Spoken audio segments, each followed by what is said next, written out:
Hello, HR leaders, and welcome. Think of this as your practical guide to the 2026 Minnesota employment law changes. These updates are already in effect, which means your handbook needs to catch up, and fast.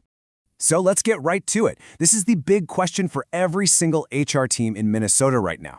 In this explainer, we're going to give you the handbook-focused practical takeaways so you can answer that question with a confident yes.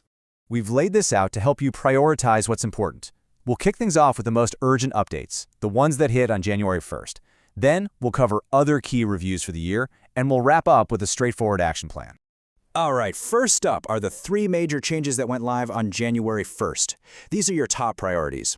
They need your immediate attention, and you guessed it, immediate updates in that employee handbook. The biggest headline grabber, of course, is Minnesota paid leave. And the number you need to remember is 20 weeks. That's the absolute maximum combined paid leave an eligible employee can tap into in one benefit year. So what is this program really? It's job-protected, partially paid time off that covers a whole range of major life events. We're talking about everything from an employee's own serious health issue to bonding with a new baby or caring for a sick family member. The crucial thing to understand is how broad this is and the new duties it piles under your plate. You're now dealing with new payroll contributions and really specific employee notices. And you do not want to get those notices wrong, because failure to comply can trigger penalties starting at $50 per employee. And that's all before you tackle the puzzle of making this new policy work with all your existing leave plans. So for your handbook, you need to laser focus on the leave of absence section. It's time to review and redraft that language to make sure Minnesota paid leave is clearly explained and, really importantly, that it aligns with your FMLA, earn sick and safe time, and other PTO policies. Okay, the second big January 1st item, meal and rest breaks.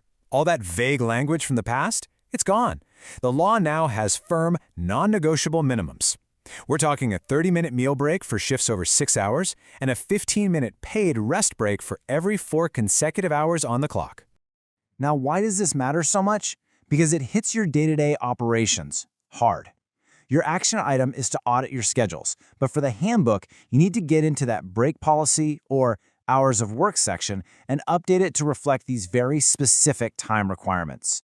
All right, let's talk minimum wage. And what's really key here is this patchwork of different rates you have to manage. The state rate is now $11.41. But if you have folks working in Minneapolis or St. Paul, they have their own higher rates. And they even have different tiers depending on your company's size. And this is a huge deal, because if you have operations in more than one city, compliance gets really complicated really fast. Your number one action item is a full payroll audit.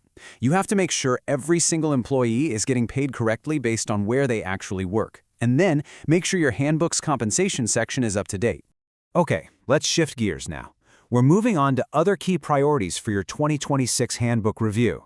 These weren't tied to that big January 1st deadline, but they are active laws and just as important to get right. First on this list is a small but pretty significant change to the earned sick and safe time law. The bottom line is you can now ask for reasonable documentation from an employee after just 2 consecutive days of absence, which is down from that old 3-day threshold. So what do? Your main action is to update the language in your earned sick and safe time policy in your handbook. But almost more importantly, you have to train your managers on how and when to use this new rule consistently, because consistency is key. Next up is a really fundamental shift in how we have to think about drug testing here in Minnesota. Under the updated Drug and Alcohol Testing in the Workplace Act, DTWA, cannabis is basically no longer defined as a drug when it comes to testing for most jobs. But, and this is a huge but, the general rule has some very specific and really important exceptions.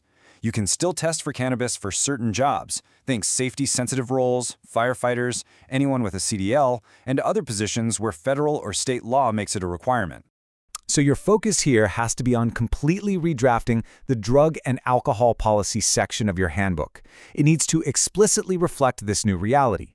And you have to go through your job descriptions and formally identify which roles, if any, actually fall under one of those testing exceptions. Another huge one for your review list is pay transparency. If your company has 30 or more employees, every single job posting now has to include the pay range and a general description of benefits. This means you have to change how you create and publish literally every job ad. Now, you might be wondering about penalties for getting this wrong. Well, as for specific dollar amounts for non-compliance with the pay transparency law, our source material doesn't actually confirm a set penalty. Your best bet is just to focus on getting it right from the start to avoid any potential legal headaches down the road. The big takeaway on this one is to standardize your job posting process right now. You need to create new templates, make sure your internal pay structures are solid enough to be made public, and train every single hiring manager on these new rules. They are not optional. Okay, that was a lot of information. So how do you actually put all of this into practice? Let's boil it all down to a simple framework. When you get right down to it, it's a simple, repeatable process. Step 1, audit. Go through your current handbook and all your procedures. Step 2, update. Redraft the policy language and update your systems. And step 3, train. Communicate these changes clearly to your managers and employees so everyone is on the same page.